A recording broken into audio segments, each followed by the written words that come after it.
سڵاتن لێبێت بینەرانی بەڕێز و خۆشەویست وا بڕیارە بە میزیکانە بۆ دووەمین جار ڕێکەوتنێکی سیاسی لە نێوانیکێتی و پارتی بۆ پێکهێنانی حکومەت و کاراکردنەوەی دامەزراوەی سەرۆکایەتی هەرێم لە واژۆ بکرێت. بە میواندارێک لە بەڕێزان محەممەد ڕەوف سەرنووسەری درەو میدیار لە ستۆدیۆی سەرکێڕوا لە شاری هەولێرەوە مەسعود عەبدولخالق سەرۆکی دەستگای ستاندار بۆ توێژینەوە و پەرەپێدان تاوتوی ئەم پرسە دەکەین. سەرەتا راپۆرتێک دەبین دواتر لەگەڵ میوانەکانمان درێژە بەم پرسە دێ. بەم نزیکانە دووەمین ڕێکەوتنی پارتی و یەکێتی لە هەولێر واژۆ دەکرێت. وا بڕیارە بۆ جاری دووەم ڕێکەوتنی یەکێتی و پارتی لەبارەی پێکهێنانی حکومەت و کاراکردنەوەی سەرۆکایەتی هەرێم لە نێوان نێچیروان بارزانی جێگری سەرۆکی پارتی و کۆسرەت ڕەسوڵ جێگری یەکەمی سکرتێری گشتی یەکێتی واژۆ بکرێت. بە پێ ڕێکەوتنەکە هەرێکە لە پۆستەکانی جێگری سەرۆکی هەرێم، جێگری سەرۆکی حکومەت و سەرۆکی پەرلەمان، هەروەها وەزارەتەکانی پێشمەرگە، پلاندانان، ڕۆشنبیری، کشتوکاڵ و خوێندنی باڵا، جێگری وەزیری دارایی و سامانە سروشتەکان، جێگری فەرمانگەی پەیوەندیەکانی دەرەوە و چەند دەستەیەک و دەیان بەڕێوەبەری گشتی و ڕاوێژکار بەرێکێتی دەکەوێت. لە بەرامبەریشدا پارتی دیموکراتی کوردستان سەرجەم پۆستا گرنگ و وەستیارەکانی وەک سەرۆکی هەرێم، سەرۆکی حکومەت، سەرۆکی ئەنجومەنی باڵای دادوەری، سەرۆکی ئەنجومەنی یاسایش و بەرپرسی فەرمانگەی پەیوەندیەکانی دەرەوە و وەزارەتەکانی ناوخۆ و سامانە سروشتەکان و چەندین پۆستی دیکە لای خۆی دەمێنێتەوە. لەلایەکی ترەوە زیادکردنی جێگرێک بۆ سەرۆکی هەرێم بزوتنەوەی گۆڕانی نیگەران کردووە. پەرلەمانتارانی یەکێتیش زیادکردنی دوو جێگریان خستوتە ناو راپۆرتی لیژنەی یاسایی بۆ کاراکردنەوەی سەرۆکایەتی هەرێم. بە پێی زانیاریەکان ڕۆژی دووشەمە لیژنەی یاسایی پەرلەمان دوای راپۆرتی خۆی لەبارەی هەمواری یاسای سەرۆکایەتی هەرێم و کاراکردنەوەی دامەزراوەکە ئاڕاستی سەرۆکایەتی پەرلەمان دەکات. هاوکات بەهۆی واژۆنەکردنی ڕێکەوتنی پارتی و یەکێتی کۆبوونەوەی پەرلەمان دواخراوە. پێشبینیش دەکرێت دوای واژۆکردنی ڕێکەوتنەکە کۆبوونەوەکەی پەرلەمان ئەنجام بدرێت و پرۆژە پێشنیازی کاراکردنەوەی سەرۆکایەتی هەرێم پەسەند بکرێت. ماوەی زیاتر لە 6 مانگە هەڵبژاردننی پەرلەمانی کوردستان ئەنجام درراوە و تا ئێستاش وادەی ڕاگەاندنی کابینەی نوێ دیار نییە. یەکێتی و پارتی لەسەر پرسی پێکهێنانی حکومەت چەندین کۆبوونەوەیان ئەنجامدا. لە 4 ئازاری ئەم ساڵیش بە واژۆی نێچیروان بارزانی و کۆسرەت ڕەسوڵ ڕێکەوتنێکیان بۆ پێکهێنانی حکومەت و کاراکردنەوەی سەرۆکایەتی هەرێم واژۆ کرد. بەڵام دواتر ڕێکەوتنەکە هەڵوەشایەوە. وا بڕیاریشە لە داهاتوویەکی زۆر نزیکدا ڕێکەوتنی کۆتایی لە نێوان هەردوو لا واژۆ بکرێت.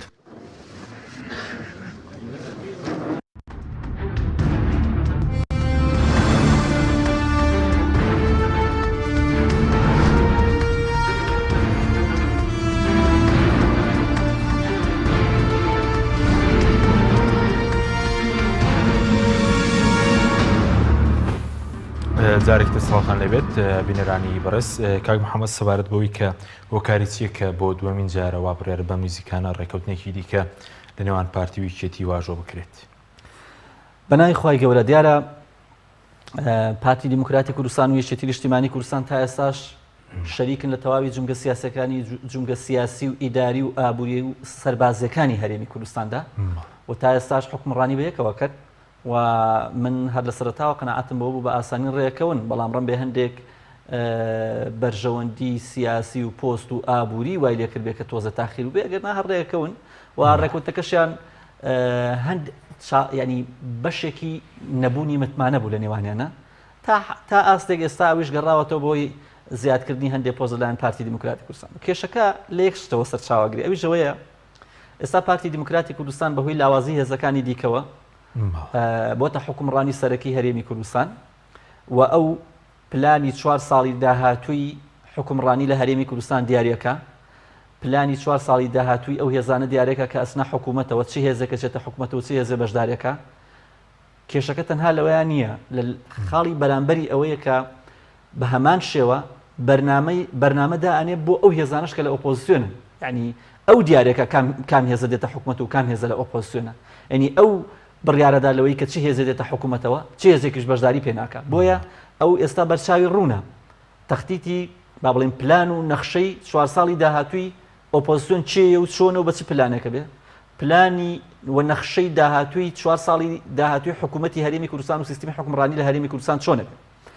ئەوەی کە چەند ڕۆژی ڕابردوو ڕوویدا و بە تایبەتیش ئەوە ماوەی 6 مانگە دوای هەڵبژاردننی پەرلەمانی کوردستان گفتووە لە نێوان هێز و لایەنە سیاسەکان دروست بووە. ئەوە بزوتنی گۆڕان بۆ خۆی ڕاستەخۆ چۆتە ناو حکوومەتەوە و بە جۆرە لە جۆرەکان با بڵین ئەگەر نایە بنین تەسلیم بە ئیرادەی ئەو سیستمە حکومڕانی پارتی دیموکراتی کوردستان بووە.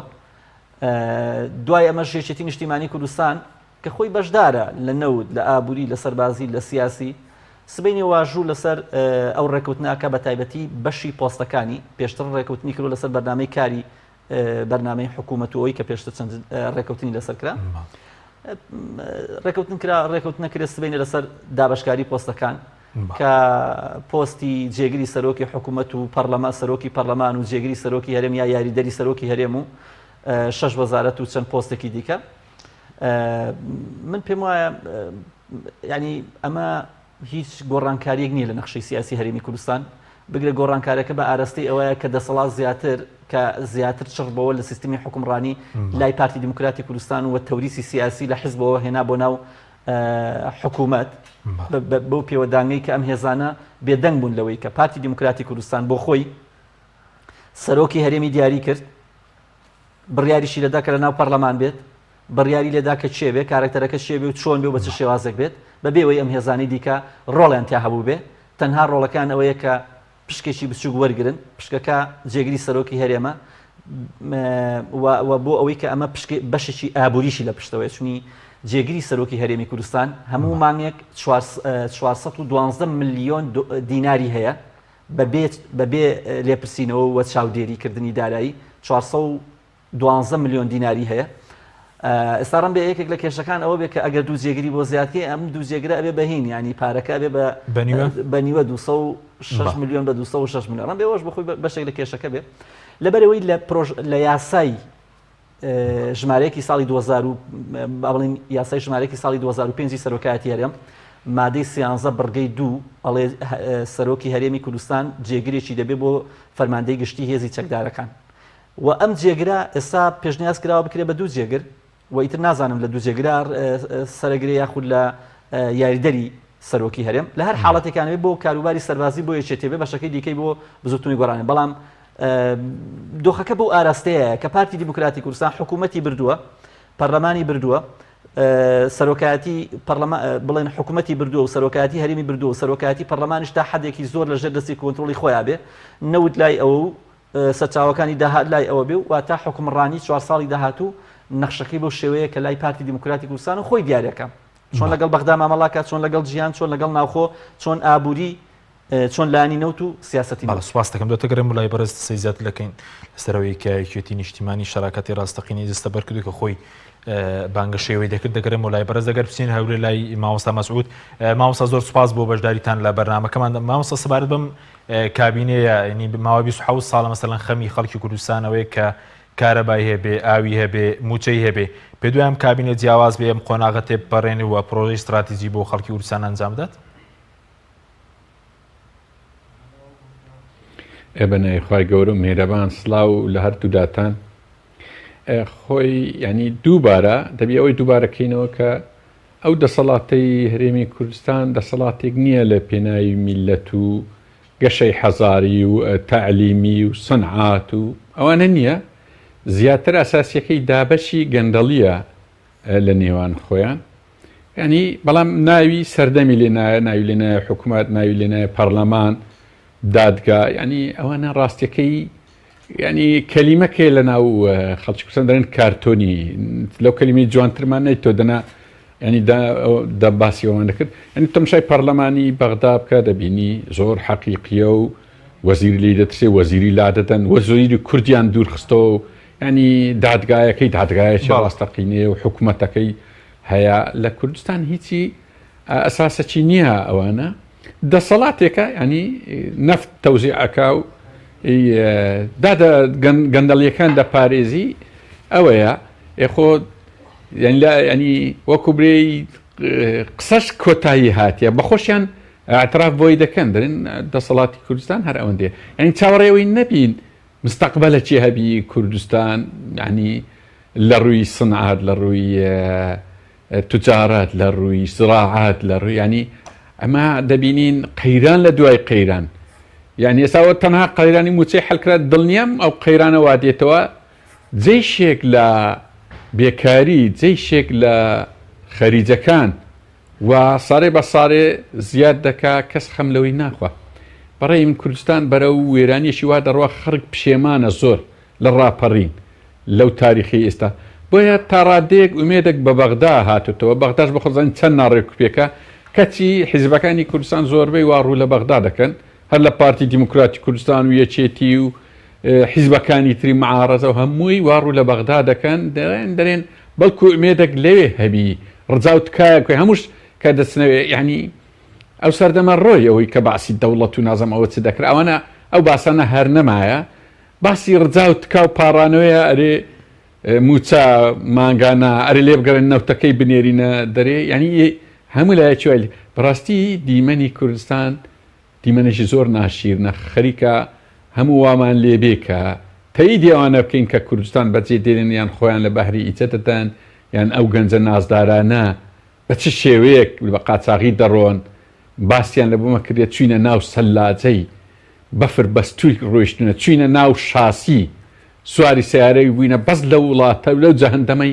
دیارە جەهەندەمە دەنا چۆن لێرە بەو شێوازەی دڕن ینی ئەوانە هەمووی نیشانن کە ئەو دەسەڵاتە چاک نابی ینی وەلەو هێدرێەوە بێ ئومێدیە 15 ساڵە دەرن بێ ئومێدیە و ڕۆژ لە ڕۆژ خراپتر دەبی تو چ لە ئومێدی بەوەی چ بکەین تو نەفتی خۆت بفرۆشی ئەو هەموو داهاتە لە کوردستان هەبی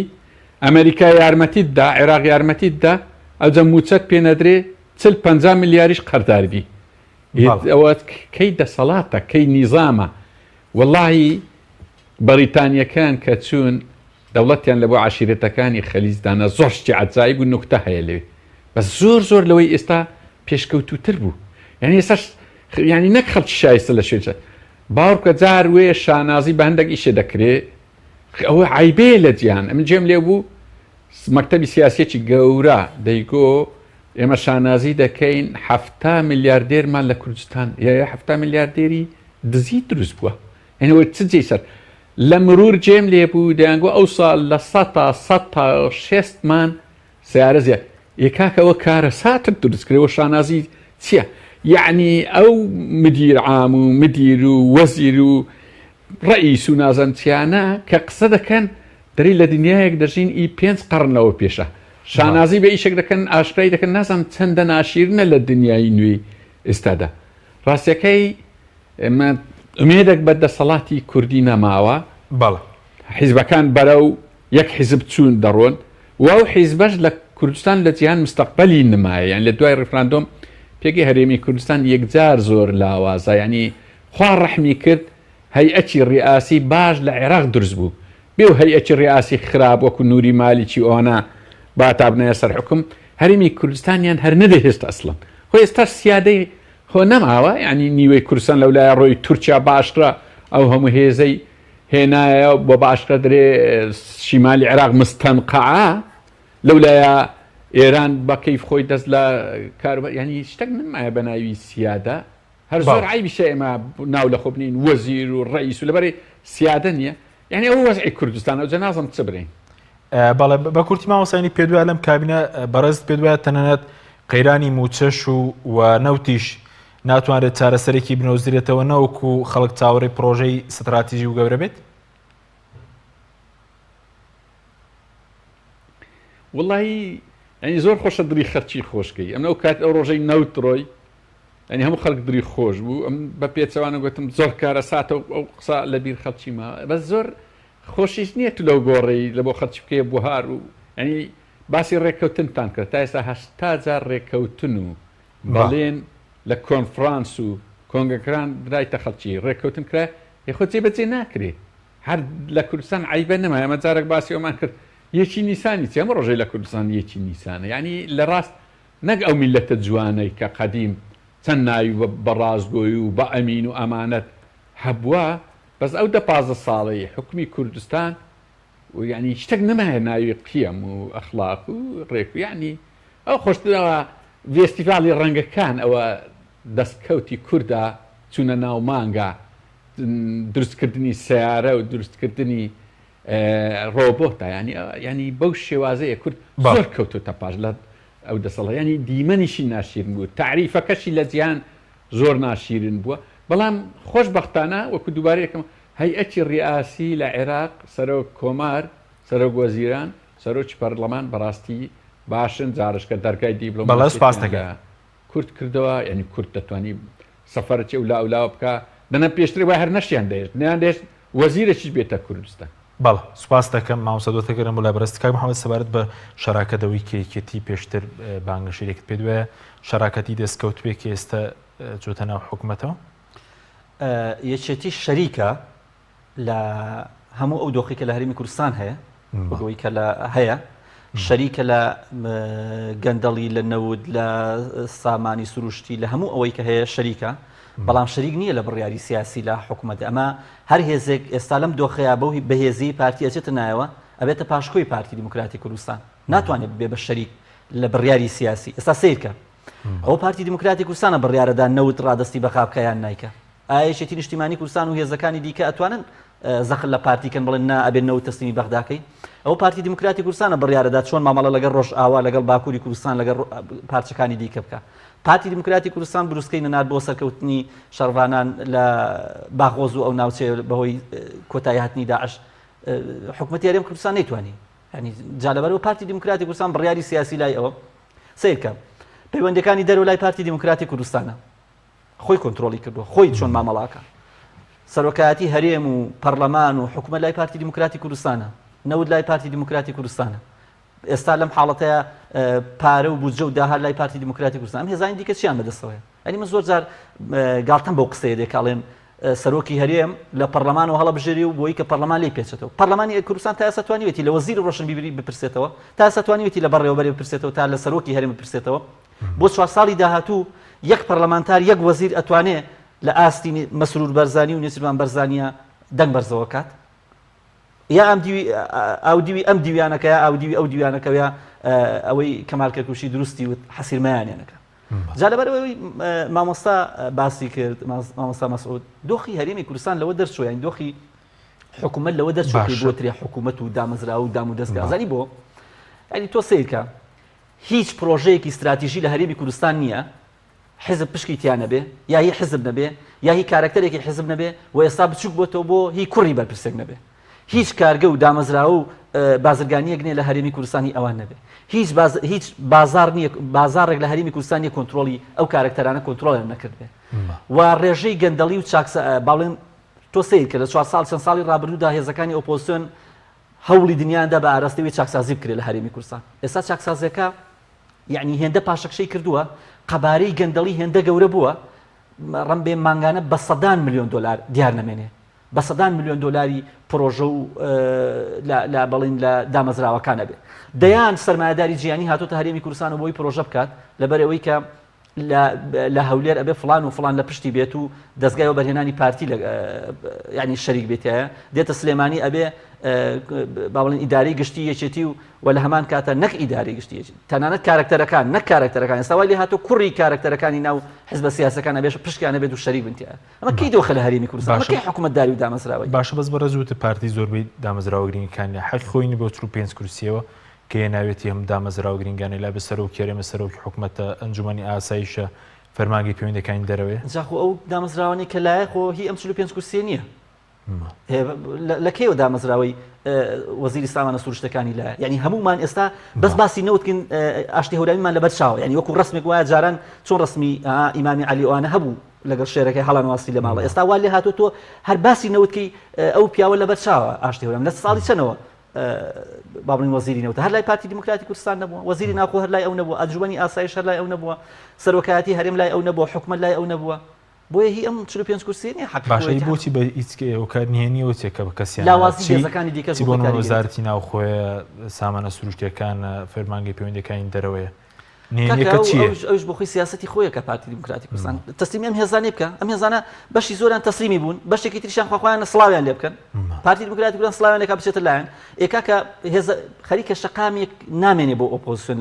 لەم وڵاتەیە سبەینێ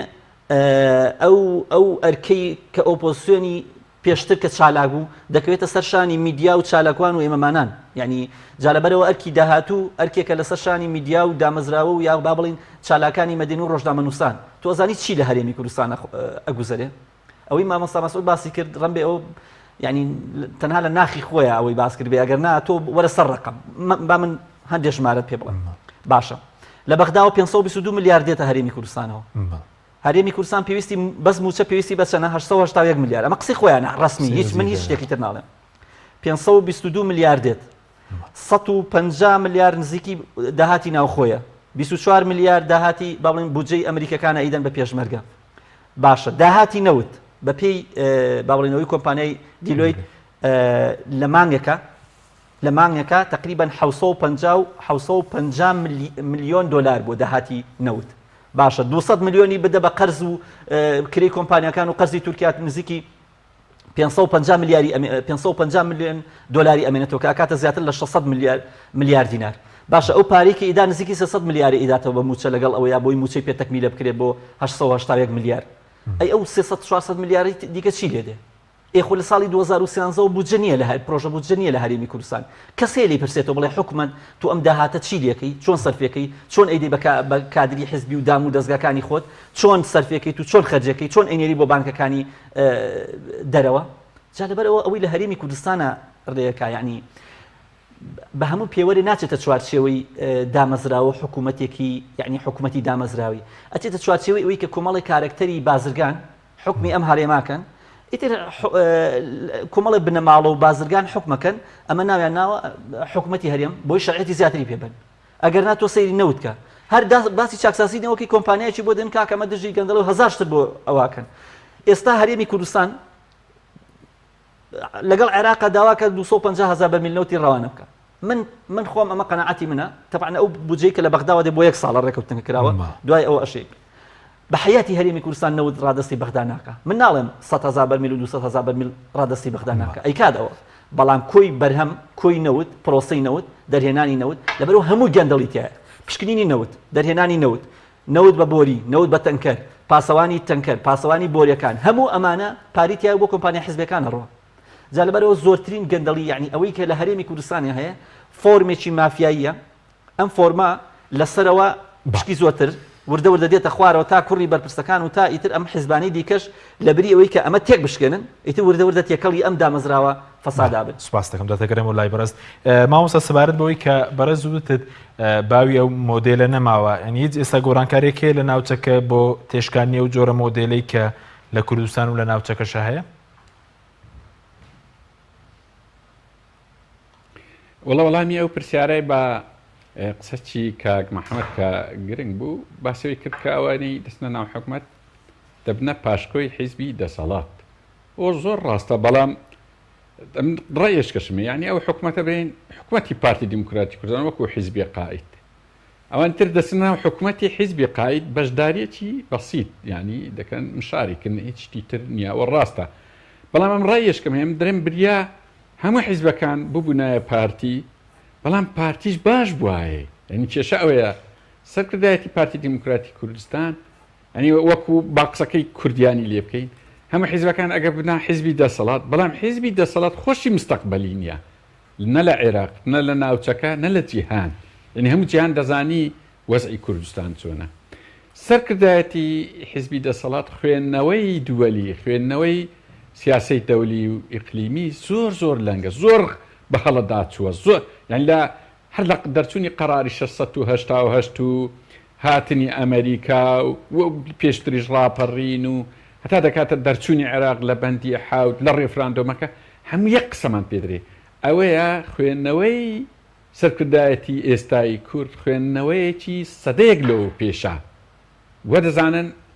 ینی سەردەمی جەنجی سارد و مخابرەت بەو ڕوانگەی تەمەشای عیلاقاتی دووەلیەکەن بۆیەوە لە هەموو ئەم قسەی لێرە دەکەم لە هەموو پرۆژە استراتیجیەکان فاشیل بووینە شکستیان هینایە نەک لە ناوەخەوەی لە ناوەخۆ دەیبینین لە پرۆژەی اقتصادی و لە سناعی و ڕێگا و بان و کارەبا ئەوەی نارێمە ئەم لە پرۆژە دووەلیەکان دەرێم کە خەڵک ئاگای لێنە ینی تەمەشای کە یەکەیەکە وەکو کاک محەممەد سەدیقی زیاترە لەوەی گەر باسی یەکەیەکە پرۆژەکان تەمەشاکە لەسە ئاستی چی گوتیە پێشتر لەسە ئاستی عێراق چیان گوتێ لەسە ئاستی دووەلی تورکیا چۆنە ئێران چۆنە چەند دەوڵەتمان لەگەرە لە بۆ دەوڵەتی کوردستانی نازان پێدا بڕۆ هەمووی قسەکان بینە ڕێزێکە لە هەمووی ئەو جارش دەرم شکستیێنە لەبەر ئەوەی خوێندنەوەکەی بۆ سیاسی تووەلی هەڵێ ینی سەرکردایەتی کورد بەگشتی دەرێم ینی ئەوە کێشەکەیە لێردا بۆیە وەختی ئەوەی داهاتۆ ڕاستی ینی وەکو برێی کۆمەڵگەی کوردی بەرەو وەختە گەڕۆ یان بتەقیتەوە یان ناڕوا ینی ئەو نەزەریەکەی مارکس ئەگەر لە هەموو یەک غەڵەتی لەبارەی سەورە خەریکە برێم لە کوردستان ڕاست دەردەچی چکە هاوتای کوردستان لە هەموو شوێنەگووە پاپیۆ دەندرێت یان بەخۆشی یان بە ناخۆشی ناخۆشیشە لە کوردستان ئێمە برین بە ناخۆشی پاڵی پێێنرا ئێستا ئەوەی ئەو تەحەولەی مهمە ئەو قسە ئەگەر بە جوانی تەمەشایکەیت ئەو حیزبەی دەستە ناو حکوومەت دەبی بەرەی گەل بەجی بێری بەرەگەل ئەمە دروستمان نەکرێت چۆنە 165 ئەوجارە بایکۆتی هەڵبژاردن و سیاست و هەموو شتە چی کردە دوورکەوتەوە ئێستا گەیشتە 170 125 گەندەڵکاران هەیە ئەتو دەچێت ناوان لەبەر هەندێک دەنگت کەم دەکات ئەنیا تا ئێستا حیزبەکانی معارەزە کە دەنجیان کەم دەکا و دەنجی حیزبی دەسەڵات زیاد دەکات سەری توێژینەوەی نەکردی ئەرێوە چییە؟ ئەوەیە ئەتوو بەرەیگەل بەجی دێلی بەرەیگەل شەرت نییە ڕێیەکانیشی هەم جارێ ڕاستبی ئەنی ئەمە دەرین بەرەیگەل گەل ئەگە بێت تەوجیه بوو مووقیف وەردەگری بەس شەر نییە مووقیفەکەی ڕاستبی دەبی موەجەهبی ئەو موەجەهەی نمایە حیزبەکانی معارەزە خۆیان لە ساحێبەتی و خاوەنداری میلەت بەرەیگەل دوور خستەوە بێ ساحب بێ ساحب دەبی تەوجیهی خۆی نازانی بدە بە باشی ڕەنگە بە هەڵت دابچی بەس مهمەوەیە ئەو دەستە ناو فەزایەک ئەو فەزایە تایبەت لە بۆ حیزبی گەندەڵیان تەبەقەی چی دەچی ئەو مەیدانەی کەواتە ئێستا چی بەسەر هاتووە ئێستا وەکوێ میلەت بێ ساحبە هەر دەمەکی ساحبەکی لە بۆ پەیدابی بە تەواوەتی بتوانی کارێزمانی تەوجیهی بدا بە تاکید ئەو دەسەڵاتە ئەو سەردەمەینە نامینێ بەڵام ئەمە هەموو دوعا دەکەین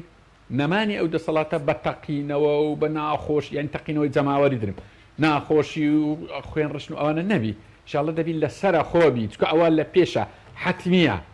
چ بە پێی ئەزمون چ بە پێی تاریخ چ بە پێی وعدەکانی کتێبە ئاسمانیەکان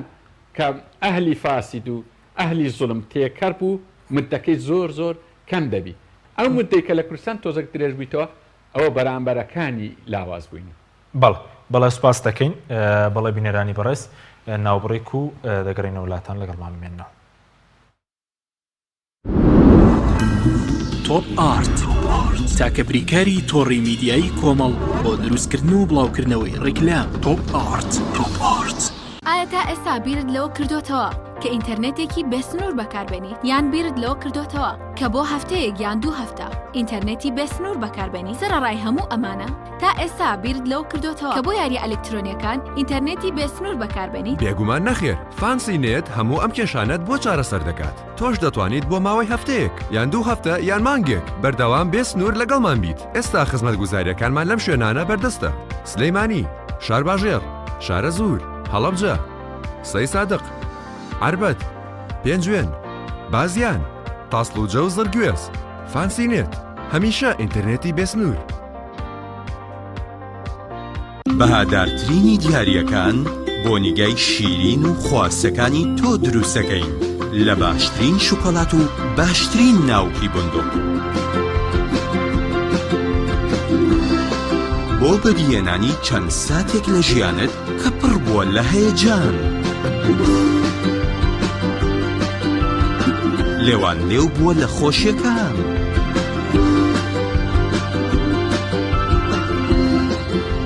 ئاوێتە کراوە لەگەڵ عیشق و ئەوین شۆکۆلاتەی بندوقی تاڵی فەرماند پڕاوپڕ لە عیشق گەڕان بە دوای تامێکی نایابوو بوونێکی جیاواز تەنها لە ئالیندا بەدی دەکەین بەرووبوومی ئەم ڕەنگانە خۆشترین تام و بۆن دەبەخشن باشترین جۆرەکانی بەهارەت هەڵدەبژێرین و کۆی دەکەینەوە ئاهەنگی خۆشترین تام و بۆن دەگێڕین ئێمە تەنها بە بازووی خۆمان باشترین بەرهەمدێنی لە هەموو وەرزەکان لە هەر کات و شوێنێک تەنها ئالین ئالین هێمای سەرکەوتن خوانێکی تایبەت لەگەڵ ڤیتا تاقیب کەرەوە پێشکەشی خێزان و ئازیزان تیبکە ڕۆنی ڤیتا لە ڕووەکی سروشتی بەرهەمدێت و پێکهاتەکەی چەوریێزیان بەخشەکانی تێدا نییە. ڕۆنی ڤیتا باشترین ڕۆنی لە 100% سروشتی. ڤیتا نهێنی خواردنە بەتامەکانی سەرسفرەکەت. تۆپ ئارت تاکە بریکاری تۆڕی میدیایی کۆمەڵ بۆ دروستکردن و بڵاوکردنەوەی ڕیکلام. تۆپ ئارت.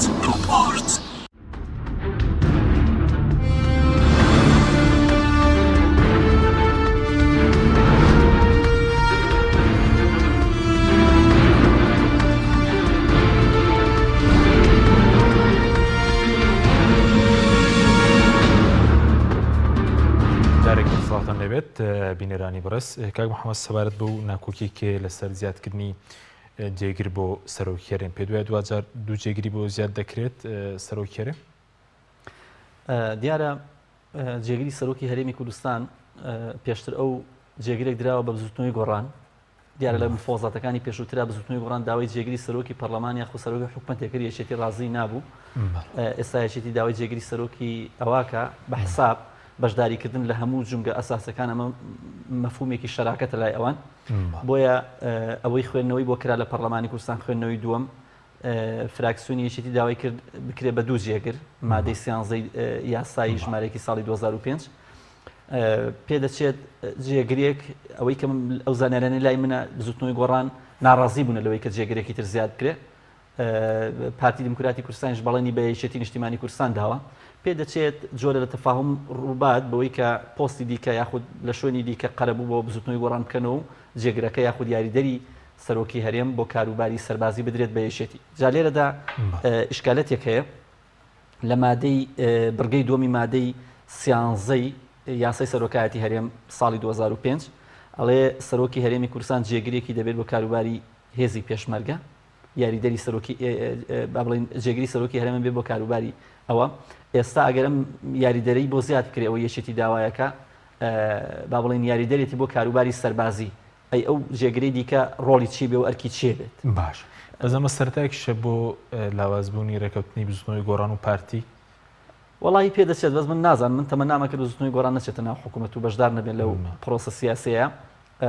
دیارە شەڕکردن لەسەر پۆست ینی حسابکردن بۆ پۆست هێندەی شەڕکردن بێت لەسەرەوەی کە بەرنامەی سیاسیت منەمە بەکارێکی باش نازانم ئەوەی کە ئێستا شەڕەکە چڕ بۆ تۆ لەسەرەوەی کە جێگیری سەرۆکی هەرێم یاخود جێگیری ئەنی جێگیری سەرۆکی هەرێمە بێت دەسەڵاتێکی چی بێت لە بەرامبەر نێچیروان بەرزانی یاخود جێگیری سەرۆکی حکوومەت دەسەڵاتی چی بێت بەتایبەتیش پێشتر ئاوا بوو کە پارتی دموکراتی کوردستان 38 کورسی هەبوو ئێستا پارتی دموکراتی کوردستان 45 کورسی و کردی بە 46 بۆی حیسک و کردی بە 56 بۆی پێکاتەکانیشەوە جا لەبەرەوە ڕەم بێ زۆر منەتی پیان نەبێ ئێوێ ئەمان ئەم هێزانە ڕاکێشێتە ناو حکوومەتەوە بۆی پێگەی شەقام و ئۆپۆزیسیۆن لاواز بێت و فراغی لە شەقامە دروستە بێت لە ناڕەزایی و بڵین ئەوە دروستە بێت کە من تەمەنا ئەکەم کۆمەڵی ئیسلامی کوردستان نەچێتە ناو حکوومەتەوە بۆی کە لانی کەم کۆمەڵی ئیسلامی کوردستان خاوەنی پێگەیەکی ئۆپۆزیسیۆن بوون و جۆرە لە سەراحەت بووە ئەگەر لە شەقامە بمێنێتەوە پاڵپشتێکی گەورەیە لەگەڵ شەقام و بەرەیەکی ئۆپۆزیسیۆنی جدی دروست بکرێت یاخود لەگەڵ میدیا و لەگەڵ ڕۆژنامە نووسان و لەگەڵەوەی کە هەیە پاڵپشتێکی گەورە و ڕقیبێکی گەورەیە بەسەر حکوومەتەوە چونکە حکوومەت یعنی چەندێ حکوومەت کارەکانی جێبەدە هێندە ئۆپۆزیسیۆن و شەقام گرنگە بۆی کە با بڵێن ڕوبەڕووی دەسەڵات بێتەوە و لە ئێستادا جۆرێک لە ئەوە هەیە کە کابینی داهات و تا ساڵی یەکەمی لانی کەم بەهۆی ئەو بجێی لە بەغداوە دێ و بەهۆی ئەو سەرچاوە داهاتانەوە تۆزێک بژێوی خەڵک باش بێت بەڵام هەموو ئەمانە معارەزە بۆ ئەوەی کە ڕوبەڕووی ڕووداوی دیکە بێتەوە هەرێمی کوردستان ڕوبەڕووی داعشێکی دیکە بێتەوە ڕوبەڕووی با بڵێن ئەو ناکۆکی و ململانی لە نێوان ئێران و ئەمریکا هەیە لە نێوان تورکیا و وڵاتانی دیکە لە نێوان عێراق و هەرێمی کوردستان هەیە ئێستا کۆمەڵی هێزی دیکە هەیە لە عێراق پەیدا بوون سیر کە ئەو هەموو هێزە دڕانی عێراق ئێستا بێدەنگن لە ئاست ئەم دۆخەی کە هەیە تاسەرە بێدەنگە من لە ئاست سیاسەتەکانی عادل عەبدولمەهدی هەموو ئەمانە ڕوو ئەوەیە کە ئەگەری باش ڕوبەڕووی هەرێمی کوردستان نەبێتەوە لەبەرەوەی هەرێمی کوردستان پایەکانی ئابووری جێگیر نییە بەس بە کورتی سەبار بووی کە پێ دوایە پەرلەمانگیز ناتوان لە سەرۆکی هەرێم بپرسرێتەوە لەبەرەوەی متمانەی پێدات ئەزانی با ئێمە خۆمانی نەکەین ئێستا پەرلەمان چییە با بڵین سەرۆکی هەرێم چۆنە یاساکەی ساڵی 2005 کاراکرێتەوە بە هەمان یاسا و بە هەمان دەسەڵات و بە هەمان ئەوەی کە هەیە سەرۆکی هەرێم لە ناو پەرلەمانە هەڵەبژێرێ ئەمە چییە؟ ئەمە گەڕانەوەی بۆ ساڵی 2005 ساڵی 2005 ئەم یاسایە کاری پێکراوە سەرۆکی هەرێم مەسعود بەرزانی بووە لە ناو پەرلەمانی کوردستانەوە هەڵبژێردراوە پەرلەمانی کوردستان ڕۆژە لە ڕۆژان توانی لە مەسعود بەرزانی بپرسێتەوە ئێستاش هەمان یاسایە هەمان کارکتەر و ئەوەیە هەمان وەچە پەرلەمان چۆن نتوانێت لێ بپرسێتەوە بە تایبەتیش پەرلەمانێک کە پێشتر ئۆپۆزیسیۆنی پێشتر زۆر چالاک بووتایە ئێستا بەشێک لە ئۆپۆزیسیۆن چێتە ناو حکوومەتەوە پارتی 45 و 46 تا 6 ئەندامی بۆ خۆی مسۆگەر کردووە و پەرلەمانێک یعنی پەرلەمانێکشە کارکتەرەکانی لاوازن و بە تایبەتیش ئەم هێزانە لاوازیان کرد سایەتی هێندەی باسی جێگیری سەرۆکی هەرێمە گەیاندە باسی سەرۆکی پەرلەمان ناکە کە پۆستێکی سیادیە کۆلایەنەکانی دیکەش بە هەماشەوە پاشان من یەک تێهینم هەیە لەسەرەوە هەمیشە ئەواڵێمەوە خولی یەکەمی پەرلەمانی کوردستان زۆر بەهێزتر بووە لەم خولە و لە خولی ڕابردووش سیرکە زۆرینەی کارکتەرە سیاسەکان لە ناو پەرلەمانی کوردستان هەبوون مام جەلال و مەسعود بەرزانی بڕیارێکیان دەرەکرد لەسەر هەشتێک وای هاتنە بەردەم پەرلەمانی کوردستان و بڕیاریان دەرکرد ئێستا مەکتەب سیاسیەک ئامادە نییە بچێتە بەردەم پەرلەمانی کوردستان وەزیرێک ئامادە نییە و تەنانەت پلە چوارەم و پێنجەمی حزب سیاسەکان دەچێتە ناو پەرلەمانی کوردستان و ڕاستە هەندێک کارکتەری سیاسی هەیە لێرە بەڵام خەڵکی پلەیەک نین بڕیار بەدەستی پلەیەک نین ئێستا کارکتەرە سیاسەکان کەسی دووەموسێمی خۆیان دەستی دووەموسێمی خۆیان نێرنە ناو پەرلەمانی کوردستان سوپاس دەکەم ماوەسا بگەرم و لای بەرز سەبارەت بۆی کە بەرز وتت مۆدێلی ئەم جۆرە لە حکومڕانی نەماوە و بە سیرکردنی گۆڕانکاریەکانی ناوچەکەش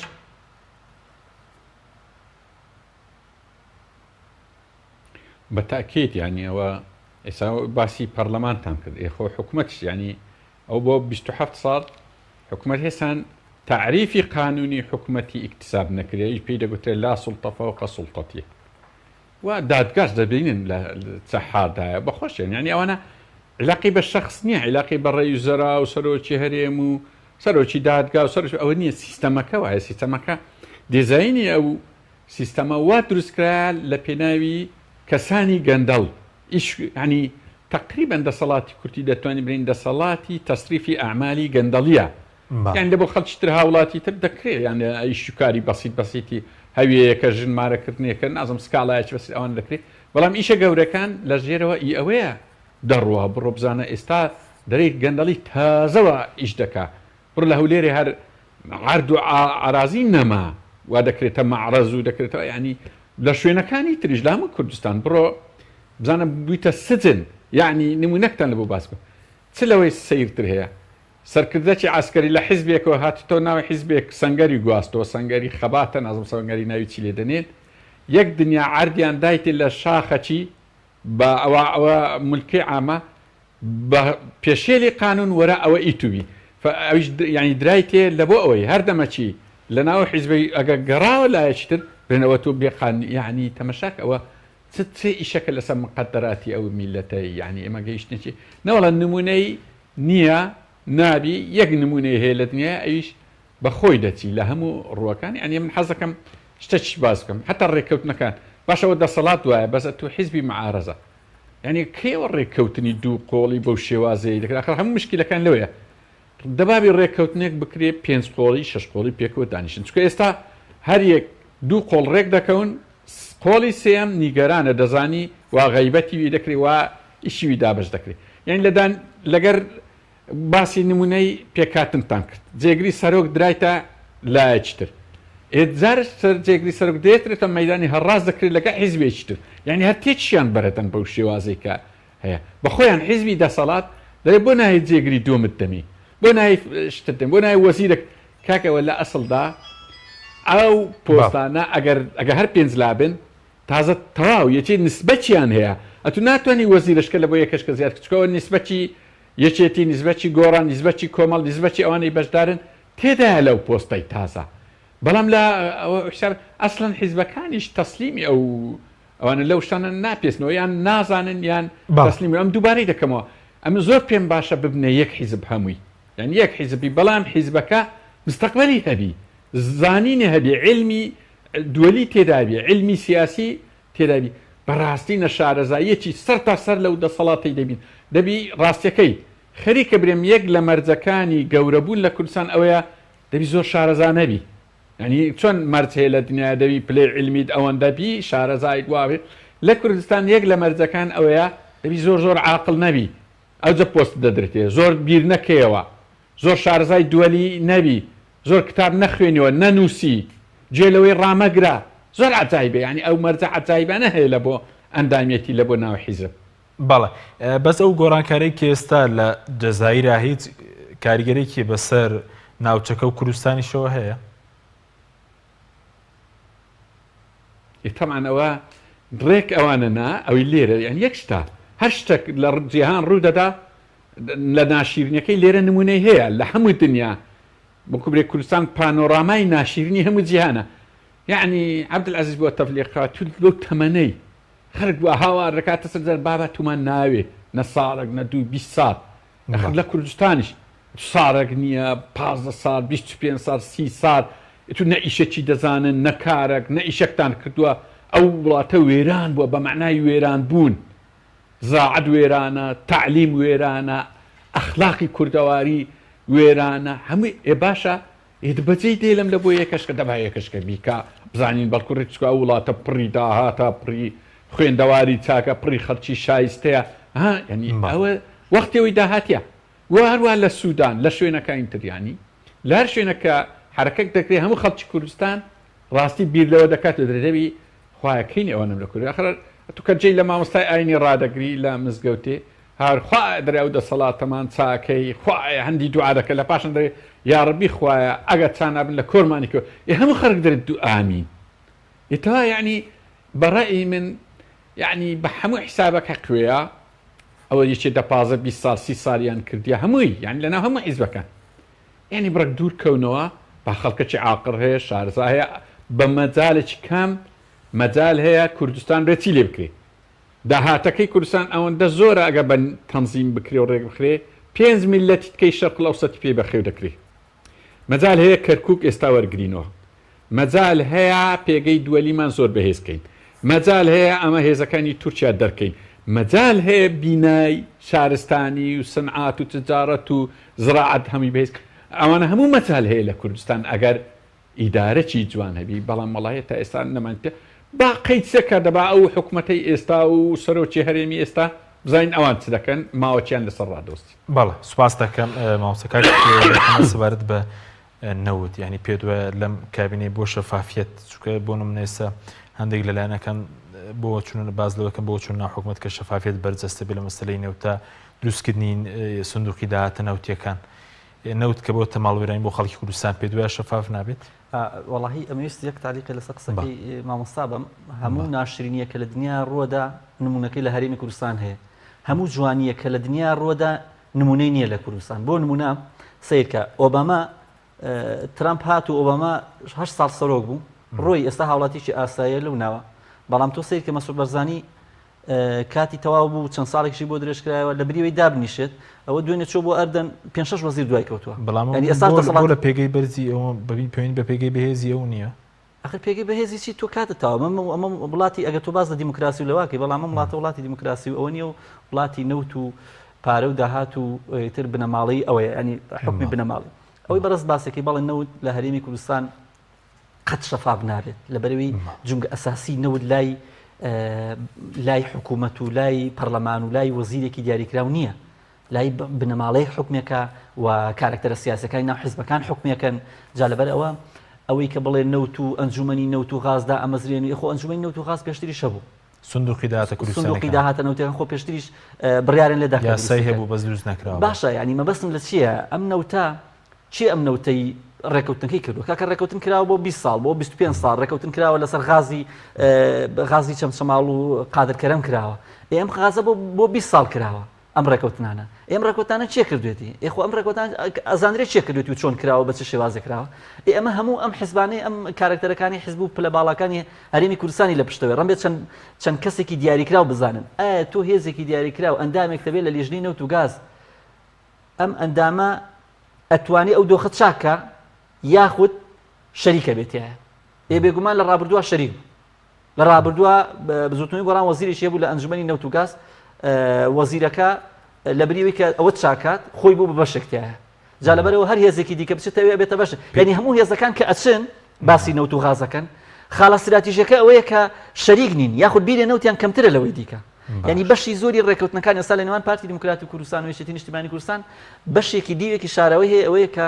ڕێگە خۆشکردن بۆ فڵان مەسئولیان خۆشەکرێت لەبەرەوەی کە فڵان وەزارەت بدرێت بەو لەبەروی بازرگانی دەرمانی هەیە فڵان وەزارەتیان بدرێت بەو لەبەروی بازرگانی ئەرزوش با بڵین نیشتەجێبوون ئەوەی هەیە وەزارەتی شارەوانی نزیک بێتەوە یعنی ئێستا هەموو دابش کراوە هەموو کەس ئەزانێ ئێستا باسی نەوت باسی جگەرە و ئەوە بکە ئەزانی چ مەسئولێکی لە پشتەوەی باسی دەرمان کە ئەزانی چ مەسئولێکی لە پشتەوەی باسی نەوت کە یەکسەر ئەزانی کام بەرپرسی حکوومەتی هەرێمی کوردستان لە پشتیوێتی و شێوازی ڕەنی نەوتی گرتووە بۆنی نەوتی لێدێ جا لەبەرەوە نەوت بە لای پارتی دیموکراتی کوردستان ئێستا مەسەلە استراتیجی چۆنە تەختیتی نەوت لە هەرێمی کوردستان نەخشەکە چۆنە ناوچەی 100 لەگەڵ ناوچەی پارتی دیموکراتی کوردستان ئەوەی لای پارتی دیموکراتی کوردستان نزیکی 400,000 بەرمیل نەوتە ڕۆژانە کۆی کێڵگەکانی ئەو ناوچەیە لەگەڵ بۆری نەوت لەو ناوچەیەوە ئەڕوا لای یەکێتی نیشتیمانی کوردستان حەسیرە و تەقتەقی هەیە نزیکی 40 بۆ 50,000 بەرمیل نەوت لەم ناوچەیە هەنێکی بۆ ناوخۆ ئەوەیە و لە هەمان کاتە ئێستا خۆ خەڵکی بیری ئەوەی هەیە کە چێ بیری لەوە کردوەوە پارتی دیموکراتی کوردستان کۆمپانیەکانی پارتی ڕۆژانە 100,000 بەرمیل نەوت لە کەرکووکەوە ئێستا بە پێی ڕێکەوتنێک ئەیهێن بۆ کەڵاک لەوێ ئەیپاڵەون و پارەی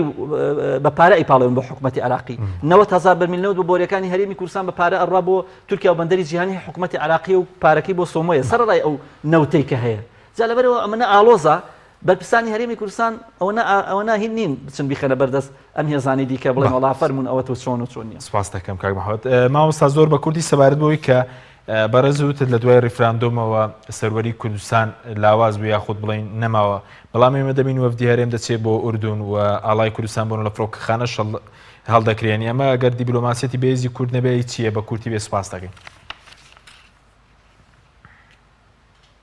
وڵی ئەو ئاڵا و ماڵایە نەمان دی پێشتریش لە تورکیامان دیت لە دەوڵەتی ترمان دیتەوە وڵی زۆر ینی ئەوە شتێکی وان نییە شەرتە وەسیقەیەکی دووەلی هەبی شەرتە لەو مەمتەحیدە ناومان بە شەعب بنووسین ئەوە نائیشن ینی ئەوە چی ئەگەر ئاڵایەکی جاروی ئاڵای شەریکەیش کردی ئاڵای تیپەکی تۆپە یانی ئەوە زۆر زۆرگرنی ئەوە هەر ینی هەر خڕەتانی فەقیر و فەقەراتە لەوە تێ بەزە من حەزەکەم لەسەر نەوتی قسە قەیرانێکی زۆر گەورەوە بەڕێوە بەڕاستی لە خوارێ وا دیارە ئەوەی قبول ناکەن کە پارەی بنێرن و نەفتی ئێرەنەتی نفتی ئێرە دەیبیستەوە بەغدایەوە چی کاک محەممەد گوتی وە ناشتوانی بیستەوە ینی قەیران هاتە پێش ئەم دەزانم قەیرانەکەش ئەوەیە کوردستان ناتوانانی هیچ مەلەفەکی خۆی نەکەن مەلەفی نفت مەلەفی حدودەکان مەلەفی گومرگ ناتوانین چکە ئەوەندە ناشیرنە یعنی ئەوە چارەسەری نییەوە قەیرانە ئەوجە دوای شتشکەش ینی باز زۆر باسی سەرۆکی هەرێم و جێگریش کرا کاکە لە هەموو دنیا نزیکەی 300 هەرێم هەیە لەوانە 7یان سەرۆکایەتی هەرێمی هەیە لە هیچ جێکی نییە سەرۆکی هەرێم بە تەنها جێگرە چی هەبی کاکە لەم جێکی هەیەکی ڕیاسی لەگەرە بە قانون دانرایە هەر مەلەفەک عیدی کەسێکە ڕئیسیش تەشریفیە لەسەر هەمووان سوڵتەکە زۆر لە ناو هەیەکەیە هەندی بارە لە کوردستان ئەوەش چا نەکرێنەوە هەر زۆر ئاسان بوو کاتە ئەمە دەبی باوەڕ بەوەی بکەین ئەو حیزبانەی چوینە ناو دەسەڵات لە بۆ ئیسلاح یەک ئیسلاح ناکرد ئەم پێم خۆشەوە 6 مانگە ئیتیفاقیات کرایە لە بۆ چاکسازی حەز دەکەم یەک چاکسازیم پێ برێن لەو کوردستانی کرابی یان ئاسۆیەکی دیاربی نییە بەڵام لە کۆتاییدا و دوعایەکی ویجدانی یعنی وەکو ویجدان دوعا لەو دەسەڵاتی دەکەین گوناحە یعنی ئەو هەموو خواردنە ئەو هەموو بردنە کورە و میلەتە فەقیرە ئەو میلەتە چی بەسەر هاتووە ئێستاکەش نانی نییە بخوا بەشی زۆری یعنی وەکو ویجدانێک وەکو داوایەک ئیشاءالله دوعا دەکەین ڕەحمەتیان بێ یعنی چاکسازیەک بکەن و ئەوەندەی دزیتیان لە بۆ خۆیان ئەوەندی تاڵانیان کردیا با لە بۆ خۆیان ئیتر با بەزبی. بەڵێ زۆر سوپاس بۆ بەڕێزان مەسعود عەبدولخالق سەرۆکی دەستگای ستاندارد بۆ توێژنە و پەرەپێدان کە لاولێرەوە لەگەڵمان بێروە محەممەد ڕەوف سەرسەری درا و میدیە کە لە سوتوی سەرەکی لەگەڵمان بووی. سوپاس بۆ بینەرانی بەڕێز سوپاس باوەکاران تا بەنامێکی دیکە خواتان لەگەڵ.